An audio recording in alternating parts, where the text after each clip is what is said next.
my name is Ariel and welcome to Mermaid Musings. So this video is all about the astrology transits that are going to be taking place in the month of July 2021. If you are watching this at a later date, don't worry, I will have the timestamps down below so you can skip to wherever you need to go. I do these videos every month, so if you like this video, please do me a big favor and be sure to like and subscribe below. In general, for the month of July, as harsh as some of these astrology transits are, they still aren't anywhere near as harsh as what we just experienced in the month of June. It's also not as harsh as some of these transits we're going to be experiencing in the fall. So while there's still a lot to be dealt with, it's actually sort of our break month. So just keep that in mind. On July 1st, Mars and Leo will be opposing Saturn and Aquarius. So right off the bat, the first day of the month, we're already into some pretty intense energy. This transit is about finding balance between asserting yourself as an individual and working within a group. In general, Saturn and Aquarius teaches us harsh life lessons when it comes to our group dynamics. This opposition to Leo is giving us a chance to continue to work on these lessons, but in a Leo way. Leo is a sign that is all about the self. It doesn't care what the group wants, it only cares about what will make it happy. Aquarius, on the other hand, can easily adopt groupthink. This transit doesn't want you to take on groupthink. Groupthink is terrible. It gets you stuck and keeps you away from new ideas, which eliminates you from your genius. So this transit wants to help you find this balance. It wants you to be part of a group without adopting groupthink. It wants you to be part of a group but not sacrifice your own individuality and your own opinions in order to fit into that group. Leo is fixed and stubborn, so there should be parts of yourself that you're not willing to change for anyone else. If you don't stand strong in yourself, then you're going to get swallowed up by the group. And you'll no longer be your own individual with your own thoughts and opinions. On July 4th, we have Mars and Leo square Uranus and Taurus. So the theme at the beginning of this month really does have to deal with confronting our own individuality. Once again, we're facing another harsh aspect to Mars and Leo. You're probably going to have to assert yourself this month. No one is going to let you be your own individual. You're going to have to be the one that makes sure you are your own individual. Both Mars and Leo opposite Saturn and Aquarius and Mars and Leo square Uranus and Taurus bring up these authoritarian themes. Everyone is going to try and take from one another at this time. Instead of using what they already have, they're going to try to take what other people have. My big advice is to stay in your lane. You can easily fall into this trap where you're trying to take power away from other people in order to give it to yourself. It's easy to do this without realizing it. So don't go looking for a fight. Don't interfere with whatever it is that other people are trying to do. But at the same time, if someone comes into your lane, don't be afraid to fight with them. They're not going to stop trying to take from you unless you stand up for yourself. On July 9th, we have the new moon in Cancer. So the transits that are hitting the new moon are a trine to Neptune in Pisces and an opposition to Pluto in Capricorn. So this new moon is high water energy. Of course, we have the sun and moon in Cancer, which is a water sign. The moon itself rules over Cancer, so it's very comfortable in this placement. The two aspects to the new moon are the trine with Neptune, which rules over Pisces, which makes that a water planet. Not only that, but it's in the sign of Pisces, so like the moon, it's in its own sign. And finally, the opposition to Pluto, which Pluto rules over Scorpio, once again making it a water planet. So this is supercharged emotional energy. New moons are about new beginnings. So this new moon is trying to open up new beginnings when it comes to your emotions. Where can you allow yourself to be more deeply emotional? Where can you allow yourself to feel more? Where can you be more sensitive? The new moon isn't trying to make us emotionally tough. It wants us to open up our emotions more, to listen to what our hearts are trying to tell us. Often our emotions are trying to lead us down the right path, but we don't listen to them. We don't take big emotional risk out of fear of getting hurt. The new moon in Cancer is trying to show us that sometimes big emotional risk need to be taken. Yes, sometimes it will lead to you getting hurt, which Pluto is there to remind you of. The more deeply you feel, the more painful it is going to be when you do get hurt, but the risks are worth the rewards. When you close yourself off from getting hurt, you're closing yourself off from your deepest emotions. So you're robbing yourself of your emotional life. This new moon is also about new beginnings in your home life. Cancer is the sign that is the most deeply connected to family. So it might be time to start something new when it comes to your family. Whatever changes or new beginnings you wanted to create in your family dynamic, do those now. This transit also might be signaling you towards new beginnings with those that you live with, whether you live with your family or not. If there's been something you've been wanting to change or create with the people that you live with, bring that up now. Finally, this might also have to do with the physical manifestation of your home. If you've been looking around your house for a while, wanting to make changes or to redecorate, now's a great time to do so. Figure out how to decorate your home in a way that best reflects you, that makes you feel your best in your home environment. Decorate your house so that it feels like your home. On July 11th, Mercury moves into Cancer. So Mercury has been in Gemini what feels like forever, and it's finally moving into Cancer, but it's only going to be there for a short period of time. Mercury will be in Cancer until July 28th. So if this transit is favorable for you, be sure to start using the energy of this transit right away because you're not going to have very long to use it. Wherever you have Cancer in your natal chart, you can have great ideas when it comes to those areas. So if you have Cancer planets, you can have realizations in the areas of your life associated with those planets. For example, if you have your sun in Cancer, you can have realizations about your ego and your self-worth. If you have your Venus in Cancer, you can have realizations about your love life. If you don't have any Cancer planets in your natal chart, don't worry. You can always look at what house Cancer is transiting through in your natal chart. For example, if you have Cancer in your 5th house, you can have realizations when it comes to creativity. If you have Cancer in your 11th house, you can have realizations when it comes to your friendships. In general, during this time, everyone is going to be sensitive thinkers. Emotions come together with logic. Everyone is going to be taking in information based on how they feel. You can't be cold-hearted and detached when learning something new, so don't even try.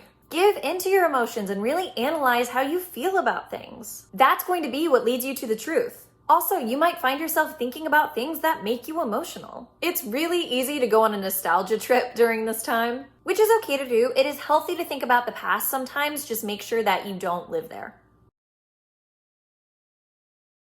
On July 13th, we have Venus conjunct Mars in Leo. This is kind of an awesome transit in my opinion because this is a super fun transit. It might bring drama into your life, but if you're like me, you probably kind of like that. This transit is making everything big and dramatic and full of life and energy. It's the kind of transit that we need this year. This transit is here to remind you to have fun, that the purpose of life is to enjoy your life. Yes, there's a lot of darkness in the world, but life is still meant to have joy and happiness within it. So focus on what makes you happy. You on an individual level, because like I've said throughout this video many times, Leo is all about the individual. Leo also rules the heart, so go where your heart feels the most alive. This transit is meant to spark energy and excitement within you, and if it doesn't, you need to ask yourself, why are you holding yourself back from tapping into this energy? Which I can't help you with that because I don't know you, but if this is you, think about it. Figure out why you're holding yourself back so you can figure out how to spark joy and excitement again. On July 15th, we have the Sun in Cancer, Trine Neptune in Pisces. So we have good energy followed by more good energy. The middle of this month is really the best time when it comes to astrology transits. So take advantage of that. Around this time is when you have the potential to have the most fun. This transit is fun combined with sensitivity. Like now would be a great time to go see a movie with friends or go to an art show. This is a great time to consume creativity within a group setting. To sit with someone and experience art together so you can both be in your feelings with one another. This transit makes your soul come alive, but with all that Leo in the sky, you're not meant to spend it sitting at home, curled up with your blankets, all alone. You're meant to take your feelings out into the world. You're meant to use creativity and feelings as a means of bonding with other people. On July 22nd, Venus enters Virgo and the Sun enters Leo. So we're trading one Leo energy for another, with Venus leaving Leo and moving into Virgo, but yet having the Sun now move into Leo. So think of this as grounded excitement. The Sun in Leo is continuing to energize us. Think about the Sun. It gives life and light to the universe. Now that it's in Leo, which is ruled by the Sun, we have this heavy Sun energy. It's a lot easier to get in touch with our playful and our joyous side. So go out and play. Get in touch with your inner kid. The Sun is also about self-confidence. So the more you learn that it's okay to play and have fun, the more you learn that it's okay to let go and not be so serious and so negative. The Sun will work with you and help you to develop a stronger, more secure sense of self-confidence. Whenever the Sun is in Leo, that's one of the best times astrologically to work on your self-worth. You can't have self-worth if you don't like yourself. So the more fun and joy you create in your life, the more self-confidence you'll be able to develop. At the same time, we have Venus entering Virgo, which Venus has a lot to do with self-worth as well. So while you're having all that fun and joy and excitement, don't forget about your responsibilities. Virgo actually loves responsibility. That sign has a weird relationship to fun. So what these transits are trying to teach you is how to have fun without forgetting about your responsibilities. Yes, you're meant to go out and have fun right now, but maybe it's better to go out and have a crazy night where you stay out till 4 a.m. on a night where you don't have work the next day. Virgo is all about planning. So plan which nights you're gonna go out and have an awesome time. Keep in mind that the point of life is to enjoy it, but that sometimes takes planning. If you have a big project due, use Virgo to learn how to go ahead and take care of that responsibility. Don't wait until the last minute, which stresses you out and sucks the joy out of your life. Get it done early. That way you can properly enjoy your time without any extra weight added onto your shoulders. If your friends invite you out at the last minute, you can say yes instead of no because you already got your project done. You can go out and do fun activities without thinking about the fact that you should be working. I know planning sounds boring, but it isn't always a bad thing. Used in the right way, planning can open up your life where you're free to have more fun.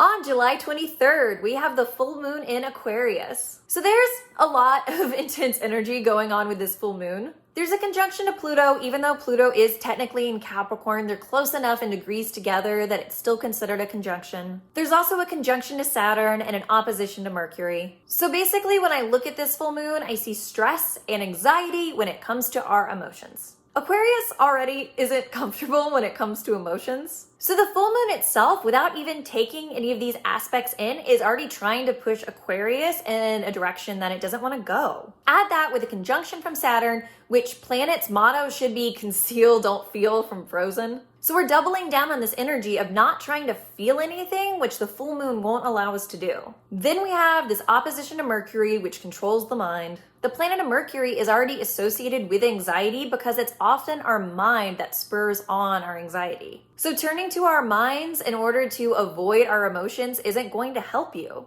In fact, that's only going to make things worse. Then on top of that, we have this conjunction to Pluto, which is one of the most emotional planets and one of the least emotional signs. So this again is adding to our emotional confusion. It's like we're being called down into the depths of our emotions, but we're actively trying to avoid feeling anything in those depths at the same time. So do you see why I say this full moon is anxiety and stress inducing? To me, the key to navigating this full moon is to allow yourself to feel your emotions. The stress and anxiety that takes place is because you're trying to stop yourself from feeling your emotions. When you're trying to fight your feelings, you're causing more emotional turmoil within yourself. So then your brain takes over and tries to handle everything, but that just makes things worse because your brain isn't meant to take on all that pressure. Your brain cannot handle your emotions for you. The only thing strong enough to hold your emotions is your heart. Learn that it's okay to not be in control of your emotions. Anytime you try to control your emotions, they wind up controlling you. Weirdly, when you don't try to stifle your feelings or tell yourself what you should be feeling, you actually wind up gaining better control over your emotions. Anxiety around emotions dissipates when you allow your emotions to ebb and flow and go to wherever they want to go. So maybe you aren't in control of what you feel, but you learn that you are in control of how you act based on those feelings. You're never going to be in control of your feelings, which is something that I know drives Aquarius crazy, but you can only control how you react based on those feelings. Once you surrender to this truth, you will finally be able to let go of the stress and anxiety that you feel when it comes to your emotions. On July 25th, we have Mercury in Cancer opposite Pluto in Capricorn. This is kind of a harsh way to end Mercury in Cancer. Oppositions are already hard. Pluto is the most intense planet and Capricorn is the harshest sign. So you have all these energies pushing and agitating sweet, delicate Cancer. So people's feelings are going to be easily hurt by the words of others during this time. It can feel like other people aren't taking your emotions into consideration when they're talking to you. That they're just running all over your feelings so they can say whatever it is that they want to say. Here's the worst part about this transit. A big part of why other people's words might hurt so much is because what they're saying might actually be true. It always hurts more when people attack you with truth than when they attack you with lies. Lies you can easily brush off, but the truth sticks with you. Pluto is about intense transformation while Capricorn is a truth teller. So instead of doing what Cancer likes to do and go into your shell because you had your feelings hurt by others, you really need to allow yourself to take in what other people have to say instead of retreating from it. Oppositions are just opportunities for us to find balance. So don't retreat into your shell where you don't take in what the other person has to say. But also don't let the other person destroy you emotionally. Learn something with the information that is being presented to you, but also be kind and gentle with yourself. On July 28th, Mercury goes into Leo and Jupiter goes retrograde in the sign of Aquarius. So we have two major changes going on in the sky on the same day. Mercury in Leo is taking us out of this sensitive and emotional mental space and putting us in this grand and dramatic mental space. Everything Leo does is big and bold, so that's what communication is going to be like during this time. People are going to be more animated speakers. People are going to want to share stories that entertain and that also make them look good, if we're being completely honest. So give in to this energy. Have fun with this energy. Don't be afraid to try and entertain other people and also enjoy being entertained. We also have Jupiter moving back into Aquarius. It's been retrograde in Pisces throughout the month of July, but now it's continuing its retrograde journey and moving from Pisces into the sign of Aquarius. This is giving us a chance to revisit this energy we were experiencing earlier this year. Jupiter went into Aquarius last December and it stayed there until May 13th. So think about what was going on in your life during this time. Think about what themes were coming up for you. You're probably going to see a resurgence of those exact same things. So think of this as getting a second opportunity. What themes did you not fully explore in your life during that time? Fully explore those themes now. I'm also going to make longer videos on Jupiter and Aquarius since this transit is going to be happening for such a long time. One video will explain how Jupiter and Aquarius will affect everyone on a collective level, while the other video will explain how Jupiter and Aquarius will affect you personally based on what house Jupiter and Aquarius is transiting in your natal chart. So if you're interested in those videos, please be sure to subscribe below so you can see when those videos pop up.